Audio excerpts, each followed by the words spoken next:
Mike, and this is Mike's Guns and Bows. Today we're working on a Mossberg 500. We're going to replace a broken firing pin. This is a law enforcement gun, so we're going to make sure that we, of course, do it correctly and safely. So let's get into it. Okay, so I already have the gun disassembled down to the bolt, and there's plenty of videos on how to disassemble the 500. So just go ahead and Google that and get down to the bolt. Now what we'll do is take a 5/64 inch punch, and we have our retaining pin for the firing pin, and we'll go ahead and drive that out.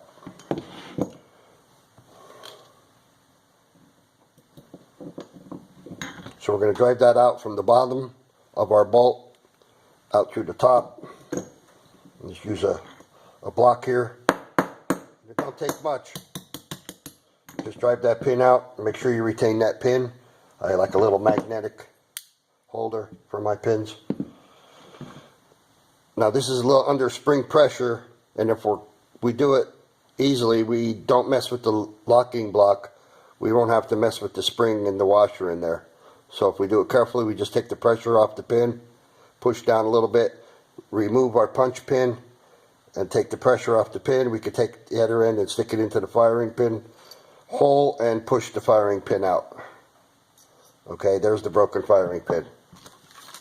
Okay, I have a new firing pin here.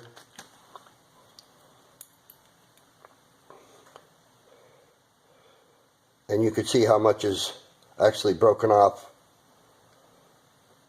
of the firing pin. And we'll go ahead and put that on the side. We'll take our new firing pin, and without disturbing our spring and washer, if you do take it out, you want to clean it, or it just comes out by itself. It isn't hard. You just need to compress it in there and put it in between your locking block and the body of the bolt. Now we'll go ahead and slide that back in carefully without disturbing that pin, and it should go back in easy. Once again, we're going to take some of the pressure off of that pin by pushing it down forward and taking our retaining pin. On one end is grooved to hold it in there, and the other end is slightly rounded, and you just stick it in the top opposite way we took that out and push it down in far enough, and it should go in all the way down to them grooves, and that'll hold your firing pin in place. Now we'll go ahead and take a larger punch and go ahead and set that pin in place. And now you don't want to use the same size pin because you end up driving it out the other side.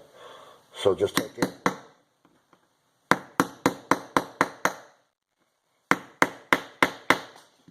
and just tap it down until it's flush. Okay. Now when that locking block is up, that means it's in battery, locked into the gun. We could take something hard and push it, and you'll see the firing pin will protrude. Now that locking pin is, or the locking block is down, which means the gun is not in battery, which we wouldn't want it to fire.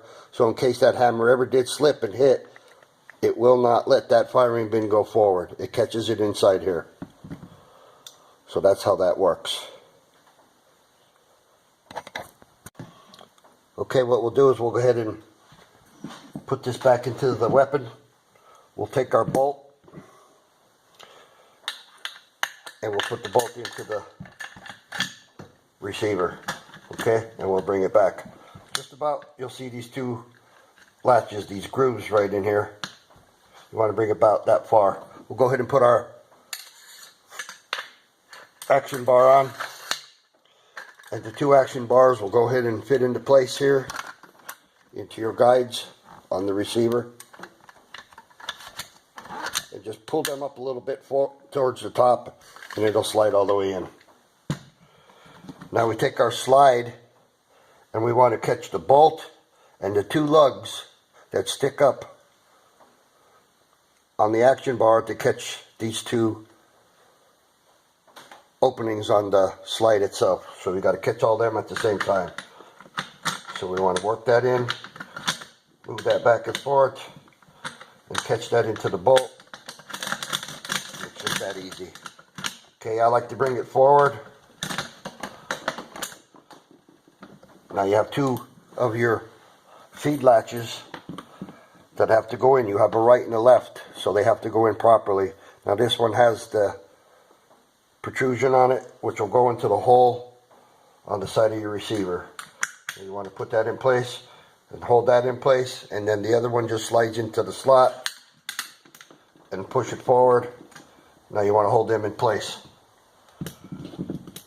Take your trigger group assembly, and it has these two lugs on it here that fit underneath the frame, and just push it down in, and that holds everything in place.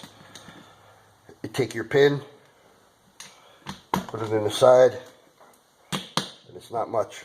It's held in by spring pressure there, so that's in place. What I like to do now is just open up the action release bar and bring it almost 3/4 of the way back. I'll take the barrel, slide the barrel into your magazine, and go ahead and reattach that.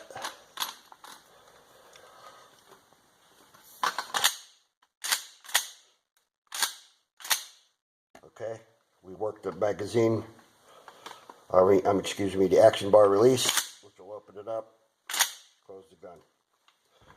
What I like to do then is I'll take a dummy round, and these are nice, they even say dummy, but we'll go ahead and I like to put a piece of tape over where the primer would be. And I'll put that into the magazine. We'll work the action, get that into the gun, take the safety off. We'll hit the trigger, and we can see that the firing pin is working before we take it out and test fire. So now we know at least that that firing pin is hitting where it should be. Okay, now what I'd like to do once again is we'll try that again. I'll put 2 rounds in it just to make sure that it's feeding properly. And before I go ahead and eject the last round, I'll take the safety off and I'll fire it onto that dummy round. Take the action all the way back while still holding the trigger. Push the action forward.